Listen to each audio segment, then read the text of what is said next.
Minay, pagana ang nagano tinagkuya. Tapos agaramid ka ulit ko na. Pero hindi ganun kadali yun kasi ipupush ka ng ipupush. Tapos maya magkaroon ka ng violation without violation. 11K ang followers ko. Ano na ako, monetize na ako pero hindi ako nakasign in kay Meta. Oo, yung stars ko, yung hindi pa ako naka-sign in sa payout ko. Hindi kasi yung hinahanap nila yung about Tin ID.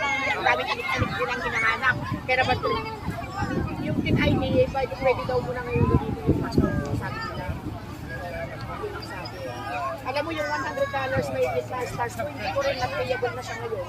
After 6 months, hindi na siya pwedeng Hindi po pwede ipunin nyo? Hindi. Pag inabot yun ng 6 months at hindi ka nakasign in, hindi na yung makukuha. Sa YouTube kasi ano eh. Sa YouTube tsaka Reels. Bakit ang Reels at saka hindi magkaiba ba yun? AJ page T sa rin dapat i-maintain mo digayan ang post mo digayan the DJ Salsala yo the DJ Kwa tapos isuro na kalimeta no kasi ano ti pamayang step by step ma-monetize digayan kasi grow kasi may kabi mo amin DJ members makita ga mo nag-abuse da mo digayan tapos i-yakti ko ang tumutong ang ganyan tumutong niya da ka share Maglalak tayo papunta doon. dito, doon kasi ang doon ang Castle Peak, tapos cafeteria. Castle Peak, tapos cafeteria. Ang kasunod dito cafeteria dito. Oh, Castle Peak, oo. Yung Castle Peak, makikita mo dyan, may malaking pinaka-toilet dyan, may barbecue yun. Iba rin sa Butterfly. Malayo-layo dito, ano? Sa Butterfly dito.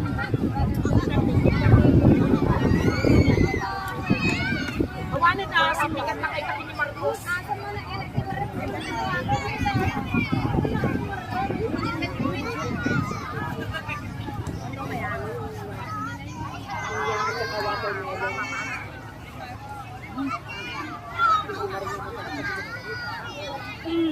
Dapat pag may ganyan, lagyan mo ng maraming yelo galing sa 7-Eleven para sa